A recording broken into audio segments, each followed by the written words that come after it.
Subscribe करंतु विपिन बिहारी सामल channel को press करंतु पाखरे थिबा बेल आइकन को जा फଳରେ प्रतिदिन अपलोड होउथिबा आध्यात्मिक कथावस्तु को आपण माने सुनि परिबे। बहुत भाई भौणी को अनुरोध क्रमे रामचरित कहिबा पई मनस्थ करिछि सजन वृंद। काहे केते कालरु शताब्दी शताब्दी धरि रामचरित हम सुनि आसुचंती। समाजर ताहा केते हित साधन करिछि ताहा समीक्षा करिवार बेळ आसीछि एबे, कारण प्रलय सन्निकट। पिला पाठ न पढ़िले भी विद्यालय बंद हुए ना। सेमिति रामंकर आदर्शमय कथा श्रवण करी लोक मानकर परिवर्तन नहेले मध्य राम कथा कहिबा केबे आमे बंद करिबु नाही। दुख लागे एतिकी प्रभु साकार रो निराकार हेले केवल मानविकतार शिक्षा देबा पाई। भगवान निराकार रो साकार होंति काहेकि शास्त्र पुराण रे वेद उपनिषद रे अनेक शिक्षा रहिछि। मनीष समाज पई समस्त नीति नियम विधि विधान शास्त्र रे लेखा हिछि विशद भाव रे। ताको मनीष पढ़े मुंडरे साहित्य रखे, तथापि मनुष्य मानविकतार आदर्श को रक्षा करि पारे नाही। जहा प्रत्यक्ष रे न देखिबो ताको के विश्वास करंतिनी बा शिखि पारंति नाही। पढ़िले भी निज चरित्र रे ताहा फुटाई पारंति नाही। शास्त्र रे भगवान कर गुण कर्म सब लेखा हिछि। भगवान निर्गुण रु सगुण होंति। जहा लेखा हिछि ताहा कोरी देखाइबा पई केवल से निर्गुण रु सगुण होंति। माने शास्त्र पुराण रे जहा सब लेखा हिछि भगवान कर गुण सेटा से साकार ही करी देखई दियंती जनता को जन समाज। भगवान को पाखरे जाति भेद न थाए सजन वृंद, से करी देखइबे नहले आमे शास्त्र शिक्षा पाई न तांते पुराण रे। गुहक सबर को कुंढई करी धरिले, सबरी रे अइंठा फळ को खाइले, करी देखइले मनीष को जे भगवान को पाखरे जाति भेद न थाए, भक्त पाखरे बद्ध सेमिति जाति भेद न थाए। এই শিক্ষা দেবা পাই ভগবান কেবল নরদেহকে ধারণ করন্তি সজন বন্ধু। ভাই কেমিতি হবা উচিত, বন্ধু কেমিতি হবা উচিত, স্ত্রী কেমিতি হবা উচিত, স্বামী কেমিতি হবা উচিত, রাজা কেমিতি হবা উচিত, গোটে বাপর পুଅ কেমিতি হবা উচিত। প্রভু নিজে সবু ভূমিকার অবতীর্ণ হই তাঙ্ক লীলা মাধ্যমে জগতবাসীকে শিক্ষা দেলে। মাত্র মনীষ তাঙ্ক জীবন চরিত্রରୁ শিখিলা কেতে। उच्च शिक्षित लब्ध प्रतिष्ठित मनीष मध्य सनातन धर्म नीतिर विपरीतमुखी कर्म करुछन्ति। रामचरित्र उदाहरण दे ताको सचेतन करिवार चेष्टा कले मध्य से माने संगे संगे उत्तर कोन दियंती जानंती। आमे कोन से राम सीता हिचु जे अन्य मानक अत्याचार को सहि जीवु। आमे रक्त मांस देहधारी मनीष, आम द्वारा से सब हेई परिबो नाही महत कार्य। नामी दामी स्कूल रे नाम लेखैले जेते टंका खर्च कले तबे कोन होबो बापा मार कर पिला तो कहूची ता द्वारा पाठ होबो ना। संसार व्यक्ति कहू रामचरित्र मु किछि शिखिबि ना। मु कोन अब्दुल कलाम होईची ना विवेकानंद होईची। पादरे चलीबि हिमालय ठार कुमरिका जाए मु मो परि समान तांको परि मो ठार अधिक किछि आशा रख नाही। तबे कोन कहिबो काहाकू, कोन करिबो काहार।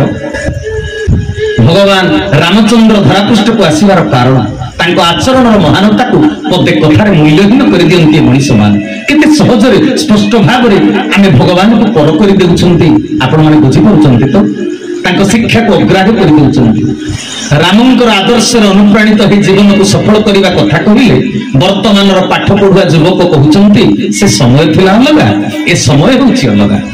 कोन समय अलगा सजन वृंद। एबे कोन सूर्य पश्चिम दिगरे उदय होउछंती, समय बदली जाईछि। एबे कोन स्कूल न जाई काहाको पाठ पढ़ार सर्टिफिकेट मिलुछि। एबे कोन पुरुष पिला जन्म करूछंती। सभ्यतार द्वाही देई मानविकता ठारू मनीष केमिति दूरी जाउछि, परिश्रम ठारू दूरी जाउछि। बापा जेते बेले पुओ को कहूछि तो समय मु केते काम करूथिली रे बापा, तो बयस रे मु केते दायित्व तुलौथिली। पुओ कहूछि से समय भिन्न ए समय भिन्न, तम कथा आमको कहना। सजन वृंद मने अछि से अतीतर स्मृति। पादरे चली चली 5 किलोमीटर बाट आमे कॉलेज जाउथिलु।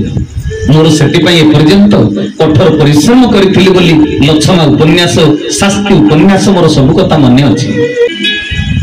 एबे पिला माने मोटरसाइकिल रे कॉलेज जाउचंती। आज जहा पढायला काली की पचारले मने नाही बोली कहउचंती। पिला इंग्लिश मीडियम स्कूल रे पाठ पढुचंती। पाठ को बस आसुची, बस रे बसी स्कूल को जीवा पई लग्जरियस जीवन।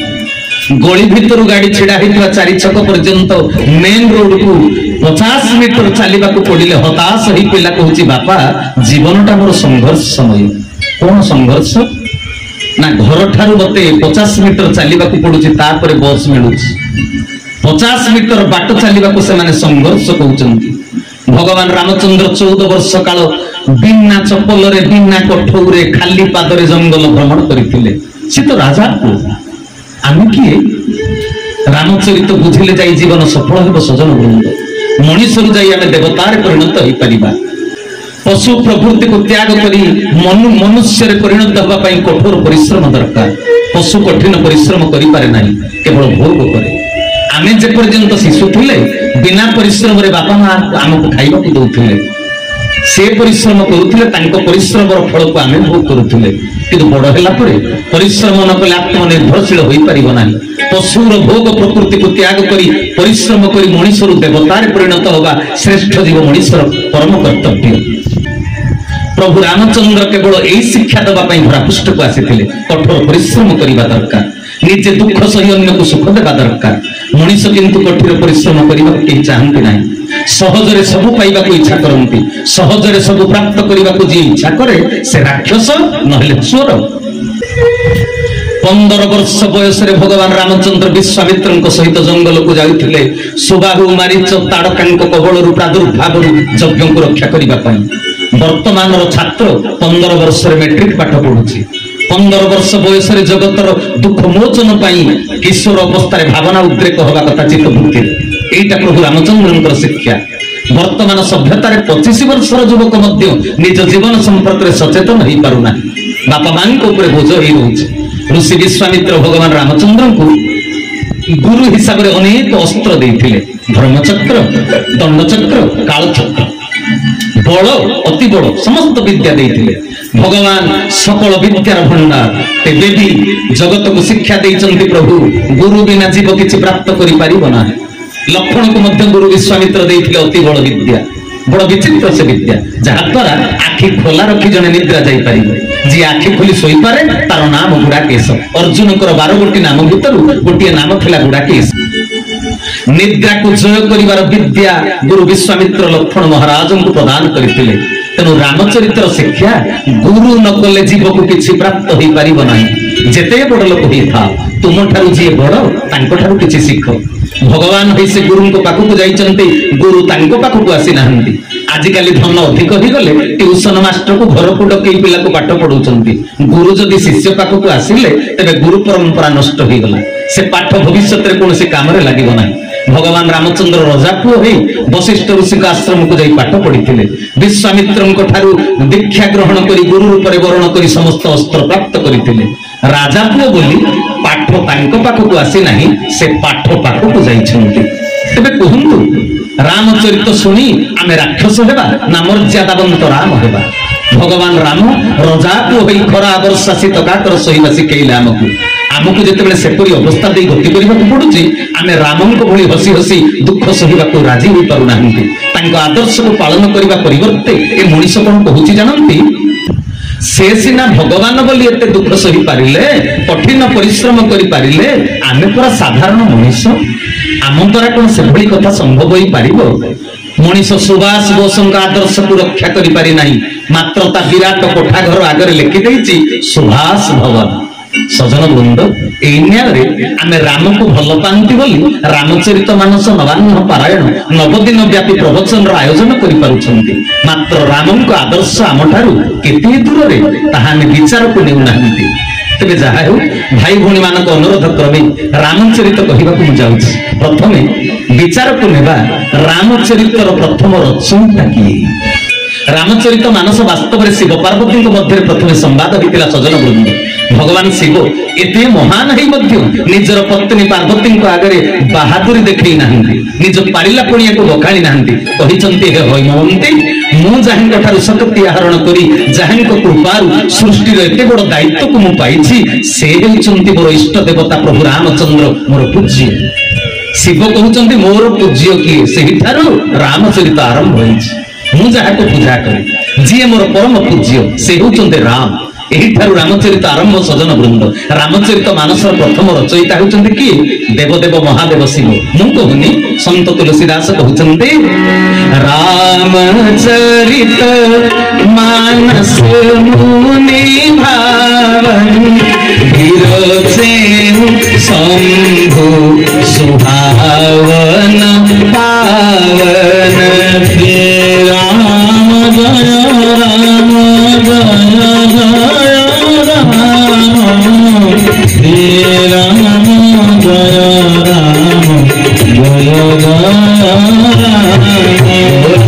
रामचंद्र जी की रामचरित मानस मुनिजनकर अत्यंत प्रिय सजन वृंद अति शोभामय सुंदर एवं पवित्र ग्रंथ को भगवान शिव रचना करते तेणु संस्कृत भाषा वाल्मीकि रामायण रचना करने पूर्व कल्प भोगे भगवान शिव रामंकर कथा को रचना कर सारी सजन वृंद रामचरित बदल तार नामकरण रामचरित मानस कहीं संत तुलसीदास कहते रचि महेश निज मानस रखा पाई सुसमऊ शिवासन भाषा श्री राम जय राम जय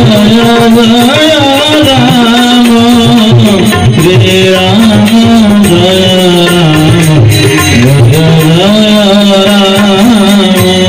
महादेव शिव रामचरित को रचना कर निज मानस रखा मान निज मन से साहित्य रखी मन होमती एक निवृत्त कोठरी जो समस्ते निजर प्रियतम स्मृति को साहित्य रखते भगवान शिव रामचरित को रचना कर मन में साहित्य रखी क्या कहवाई उपयुक्त समय पात्र पाई नथिले जेतेबेले उपयुक्त प्रकृष्ट समय आसिला माता पार्वती को उपयुक्त पात्र भाव में पाइबारु अति आनंद प्रकाश कले इष्ट प्रसंग आलोचना करने भगत को अपार आनंद मिले सजन वृंद माता पार्वती पचारे आपण मते जो कथा कहउचंती ताहार नाम कौन ताते रामचरित मानस बर ताते रामचरित मानस बर हरे नाम हरिहर सिहर हरे नाम हरिहर सिहर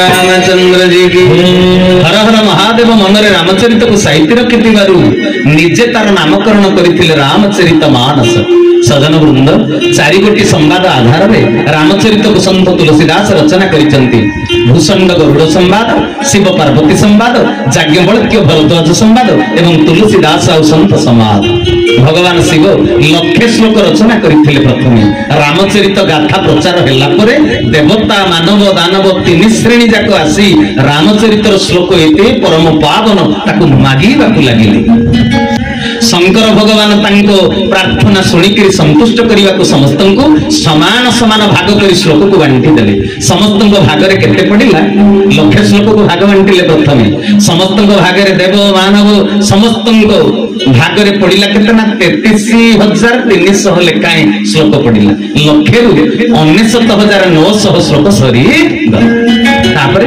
परम पावन लीला चरित्र आहुरी 100 श्लोक रही जीवार जानी पुनः आसी से माने मागिले भगवान शिव पुनश्च 33 गोटी लेखाएं श्लोक बांटी दबारू आउ गोटिए मात्र श्लोक रही गला 69 श्लोक सरी गला शिवंक रचित गोटिए श्लोक भी अति मूल्यवान हृदबोध करी 3 श्रेणी जाक पुणी आसी मागिले तेणु सजन वृंद अनुष्टुप छंद लेखा होता श्लोकर अक्षर संख्या हूँ 32 बाध्य कर समस्ते प्रभु सदाशिव पुणी 3 भाग कर 10टी लेखाएं अक्षर बांटी देले 10टी लेखाएं अक्षर बांटी देबारु सेही गोटिए श्लोकर 32टी अक्षर 30 गोटी अक्षर शेष हो गला आउ 2टी अक्षर रही गला सजन वृंद जेते मागिले भी महादेव शिव आउ से 2टी अक्षर देले नाही तेबे से 2टी अक्षर शिवंकर सर्वश्रेष्ठ संपत्ति तेबे से 2टी अक्षर कौन सजन वृंद महादेव जपत नित राम राम राम महादेव जपत नित राम राम राम श्री सीताराम राम राम श्री सीताराम राम राम श्री सीताराम पाप कटे दुख मिटे लेते राम नाम पाप कटे दुख मिटे लेते राम राम श्री सीताराम राम राम श्री सीताराम राम राम श्री सीताराम बोलानंद कंद भगवान की भगवान शिव शंकर जहांकर नाम को ଜପାମାଳି କରିଛନ୍ତି ତାହା ହେଉଛି ପରମ ପାବନ ଲୀଳା ଚରିତ ପ୍ରଭୁଙ୍କର ରାମଙ୍କର ଚରିତ। ତେଣୁ ରାମ ହେଉଛନ୍ତି ତାଙ୍କର ସର୍ବଶ୍ରେଷ୍ଠ ସମ୍ପତ୍ତି। ତେବେ ସେ ଚରିତ ଶ୍ରବଣ କରିବା ଅତ୍ୟନ୍ତ ସୌଭାଗ୍ୟର କଥା। ସଜନ ବୃନ୍ଦ, ରାମଚରିତର ପର୍ଯ୍ୟାୟକ୍ରମିକ ବିଷୟବସ୍ତୁ ପ୍ରବେଶ କରିବା ପୂର୍ବରୁ ଏତିକି କହିବି ଆପଣମାନଙ୍କୁ, ଭଗବାନ ରାମଚନ୍ଦ୍ର ପରମ ବ୍ରହ୍ମ ହୋଇ ମଧ୍ୟ ଧରାପୃଷ୍ଠକୁ ଆସି ମାନବିକ ଆଚରଣ ଦ୍ୱାରା ଜଗତକୁ ଯେଉଁ ଶିକ୍ଷା ଦେଲେ ତାହା ମାନବ ସମାଜ ପାଇଁ ଅନୁସରଣୀୟ, ଆଚରଣୀୟ। ଜୀବ ପାଖରେ ଯେଉଁ ଗୁଣ ରହିଲେ ତାକୁ ମଣିଷ କୁହାଯିବ। ସେ ସମସ୍ତ ଗୁଣ ପ୍ରଭୁଙ୍କର ପାଖରେ ପରିପୂର୍ଣ୍ଣ ହୋଇଥିଲା। ମାନବବାଦର ଶ୍ରେଷ୍ଠ ନିଦର୍ଶନ ହେଉଛନ୍ତି ପ୍ରଭୁ ରାମଚନ୍ଦ୍ର। ପ୍ରଥମେ ତାଙ୍କ ବଂଶ ସମ୍ପର୍କରେ ଦୁଇ କଥା ଆଲୋଚନା କରି ଦୁଇ ପଦ ଆମେ ପ୍ରକୃତ ବିଷୟବସ୍ତୁ ଆଡ଼କୁ ଯିବା। ନିଜର ବଂଶ ମର୍ଯ୍ୟାଦା କୁଳ ପରମ୍ପରାକୁ ରକ୍ଷା କରିବା ପ୍ରତ୍ୟେକ ମଣିଷର ସର୍ବାଦୌ କର୍ତ୍ତବ୍ୟ। ପ୍ରଭୁ ନିଜେ ହେଉଛନ୍ତି ଭାରତବର୍ଷ। ପ୍ରତ୍ୟେକଟି କର୍ମରେ ପ୍ରଭୁ ତାଙ୍କର ସ୍ଥୂଳ ଜୀବନରେ ଭାରତୀୟ ଧର୍ମ ପାଳନ ସେ କରିଛନ୍ତି। ତାଙ୍କ କର୍ମରେ ତାଙ୍କ ଗୁଣରେ ବଂଶର ମହାନତା ପ୍ରତିଫଳନ ହେଇଛି ସ୍ପଷ୍ଟ ଭାବରେ। ପ୍ରଭୁ ଯେଉଁ ବଂଶରେ ଜନ୍ମଗ୍ରହଣ କରିଥିଲେ ସେ ବଂଶର ନାମ ହେଉଛି ଇକ୍ଷ୍ୱାକୁ ବଂଶ। ହିନ୍ଦୀ ଭାଷାରେ ଇକ୍ ଶବ୍ଦର ଅର୍ଥ ହେଉଛି ଆଖୁ। ଆଖୁର ଆଙ୍ଗୁଳ ଚୂଳ ମିଠା ହିଁ ମିଠା। ତେଣୁ ପ୍ରଭୁ ରାମଚନ୍ଦ୍ରଙ୍କର ଜୀବନଚର୍ଯ୍ୟାର ପ୍ରତ୍ୟେକଟି ଅଂଶ କେବଳ ମିଠା ହିଁ ମିଠା। ତାଙ୍କ ନାମ ମିଠା, ତାଙ୍କ କାମ ମିଠା। ସଜନ ବୃନ୍ଦ, ଆଖୁର ରସ ଭଳି ପ୍ରଭୁ ଭଗବାନ ରାମଚନ୍ଦ୍ରଙ୍କର ଯଶ କୀର୍ତ୍ତି ହେଉଛି ମିଠାରୁ ଆହୁରି ପ୍ରବଳ ମିଠା। ସ୍ତ୍ରୀ ପାଇଁ ଯେଉଁ କର୍ତ୍ତବ୍ୟ ପରାୟଣତା ପ୍ରଦର୍ଶନ କରିଛନ୍ତି ସେଥିରେ ମଧୁରତା ହିଁ ମଧୁରତା ଭରି ରହିଛି। ଆଉ ପିତୃସତ୍ୟ ପାଳନ କରି ଯେଉଁ ତ୍ୟାଗବାଦର ପରିଚୟ ଦେଇଛନ୍ତି ସେଥିରେ ମଧ୍ୟ ମଧୁରତା ହିଁ ମଧୁରତା। ମାର ଆଜ୍ଞା ପାଳନ କରିବା, ବନ୍ଧୁକୁ ଆନ୍ତରିକ ଭଲ ପାଇବାର ବ୍ୟବହାର, ପ୍ରଜାମାନଙ୍କ ପାଇଁ ରାଜା ହୋଇ ମଧ୍ୟ ଭକ୍ତି ଆଉ ସମ୍ମାନ ପ୍ରଦର୍ଶନ କରିବା। ସଂସାରରେ ସେ ଯେଉଁ ଯଶ ସ୍ଥାପନ କରି ଯାଇଛନ୍ତି ସେ ଗାଥାରେ ଯେଉଁ ମଧୁରତା ଭରି ରହିଛି। ତେଣୁ ଇକ୍ଷ୍ୱାକୁ ବଂଶର କୀର୍ତ୍ତି ସ୍ତମ୍ଭ ସ୍ଥାପନର କର୍ତ୍ତା ହେଉଛନ୍ତି ପ୍ରଭୁ ରାମଚନ୍ଦ୍ର। ଇକ୍ଷ୍ୱାକୁ ବଂଶର ଯଥାର୍ଥ ଉତ୍ତରାଧିକାରୀ ସିଏ। ଆଖୁ ପରି ପ୍ରଭୁ ରାମଚନ୍ଦ୍ରଙ୍କର ଆଚରଣ ଉଚ୍ଚାରଣ ସବୁ ମିଠା ଆଉ ମିଠା। ତାଙ୍କ ଗୁଣଗାନ କରିବାକୁ ଯାଇ ଏ ଅଧମ ବିପିନ ଗୋଟିଏ ପଦ୍ୟ ରଚନା କରିଛି, ସେଥିରୁ ପଦେ ଶୁଣେଇବି ନିଶ୍ଚୟ। ଶ୍ରୀରାମ ରାଘବ ସୁନ୍ଦର, ଶ୍ରୀରାମ ରାଘବ ସୁନ୍ଦର, ଭବ ପାରାବାର ମୁକ୍ତି ବନ୍ଦର, ଭବ ପାରାବାର ମୁକ୍ତି ବନ୍ଦର, ରଘୁକୁଳ ରାଜ ସୂର୍ଯ୍ୟବଂଶ ସୂର୍ଯ୍ୟ, ରଘୁକୁଳ ରାଜ ସୂର୍ଯ୍ୟବଂଶ ସୂର୍ଯ୍ୟ, ଇକ୍ଷ୍ୱାକୁ କୋଡ଼ି ଆସିଥା ସୁନ୍ଦର, ଶ୍ରୀରାମ ରାଘବ ସୁନ୍ଦର, ଶ୍ରୀରାମ ରାଘବ ସୁନ୍ଦର। ରାକ୍ଷର ରାସ ବାନ୍ଧବ ମୋକ୍ଷର ଅଟଇ ଯିବ, ରାକ୍ଷର ରାସ ବାନ୍ଧବ ମୋକ୍ଷର ଅଟଇ ଯିବ। ରାମ ନାମାମୃତ ଭକ୍ତର ଗୀତ, ରାମ ନାମାମୃତ ଭକ୍ତର ଗୀତ, ଆଖୁର ସୁବଳି ସ୍ୱାଦ ମଧୁର,